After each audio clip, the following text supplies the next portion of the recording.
राज्यातील शेतकऱ्यांसाठी आनंदाची बातमी असणार आहे, कारण शेतकऱ्यांच्या बँक खात्यावर कालपासूनच अतिवृष्टी नुकसान भरपाई रक्कम जमा होण्यास सुरुवात झाली आहे।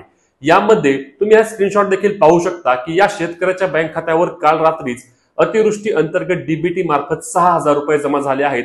आता हे पैसे नक्की कोणत्या कोणत्या शेतकऱ्यांना जमा होणार आहेत, तसेच कधीपर्यंत हे पैसे जमा होणार याबाबतची माहिती आपण या व्हिडिओच्या माध्यमातून घेणार आहोत। त्यामुळे शेतकरी मित्रांनो, आपल्या चॅनलला सबस्क्राइब करायला विसरू नका आणि जास्तीत जास्त ही व्हिडिओ सर्व शेतकऱ्यांपर्यंत शेअर नक्की करा।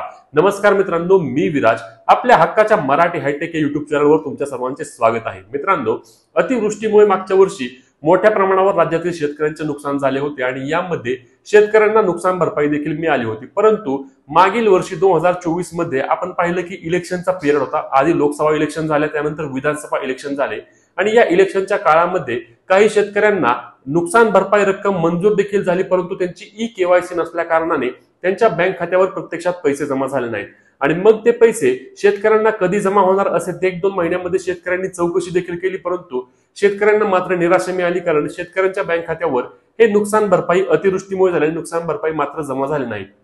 आता आपण पाहिलं की मागील अधिवेशन काळामध्ये आणि मार्च एंडच्या काळामध्ये राज्याचे अधिवेशन पार पडले। या अधिवेशनामध्ये विविध प्रकारचे शासन निर्णय राज्याकडून, त्यासोबतच त्या शासन निर्णयासाठी निधी देखील राज्य सरकारकडून उपलब्ध करून दिला गेला आणि त्यानुसारच 25-26 तारखेला याबाबत म्हणजे अतिवृष्टी अंतर्गत जे शेतकऱ्यांनी ई-केवायसी केली आहे परंतु त्यांना निधी मिळाला नाही, या संदर्भात राज्य सरकारने जी-आर देखील प्रकाशित केला होता आणि त्यानुसारच मार्च एंडच्या आधी शेतकऱ्यांच्या बँक खात्यावर ही नुकसान भरपाई जमा होईल असे देखील अनेक विविध माध्यमांच्या मार्फत बोललं जात होतं की 31 मार्चच्या आधी शेतकऱ्यांच्या बँक खात्यावर अतिवृष्टी नुकसान भरपाई देखील जमा होईल। ज्या पद्धतीने नमो शेतकरी योजना असेल किंवा पीक विम्याचे पैसे असतील, हे देखील प्रोसेस करण्यासाठी बँका यावेळी अयशस्वी ठरल्या, कारण मार्च एंडमुळे अनेक विविध प्रकारचे व्यवहार बँकांना पूर्ण करावे लागतात। त्यामुळे बँकेकडून ते देखील पैसे प्रोसेस झाले नाहीत आणि अतिवृष्टीचे नुकसान देखील शेतकऱ्यांच्या बँक खात्यामध्ये यशस्वीरित्या प्रोसेस करण्यामध्ये बँका अयशस्वी ठरल्या। परंतु आता मागील 2-3 दिवसांपूर्वी आपण पाहिलं की नमो शेतकरी योजनेचा हप्ता देखील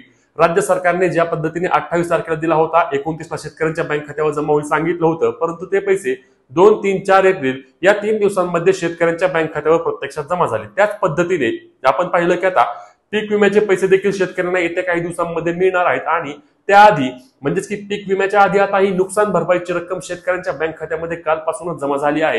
येत्या 2-3 दिवसांमध्ये ज्या शेतकऱ्यांनी ई-केवायसी आपली केली होती, नुकसान भरपाईसाठी जे शेतकरी पात्र ठरले होते, त्यांच्या बँक खात्यामध्ये ही रक्कम डीबीटी मार्फत जमा होणार आहे। यासाठी तुमच्या आधार कार्डची लिंक असलेलं बँक खातं तुम्हाला चेक करायचं आहे आणि हे पैसे जमा होताना देखील तुम्हाला मेसेज येत आहे की स्टेट कडून डीबीटी झाला आहे, डीबीटी द्वारे हे पैसे तुमच्या बँक खात्यावर जमा झालेले आहेत। त्यामुळे तुम्ही जर ई-केवायसी केली असेल आणि तुमचे अतिवृष्टी नुकसान भरपाईसाठी तुम्ही पात्र ठरले असल्यास तुमच्या बँक खात्यावर देखील येत्या 2-3 दिवसांमध्ये 100% योजनेअंतर्गत पैसे जमाच होणार आहेत।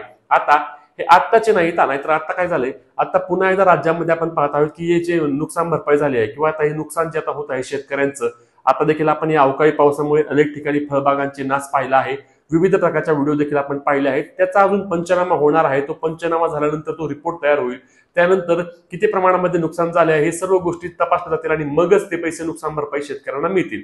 हे पैसे मागचे आहेत, परंतु मागचे देखील पैसे शेतकऱ्यांचे बऱ्याच दिवसापासून रखडले होते, ते अखेरीस शेतकऱ्यांच्या बँक खात्यावर जमा होत असल्याने शेतकऱ्यांसाठी ही आनंदाची बातमी असणार आहे। ही अत्यंत महत्त्वाची व्हिडिओ शेअर करायला, अशाच माहितीसाठी आपल्या चॅनलला सबस्क्राइब करायला विसरू नका। भेटूया पुढच्या व्हिडिओमध्ये, तोपर्यंत जय महाराष्ट्र।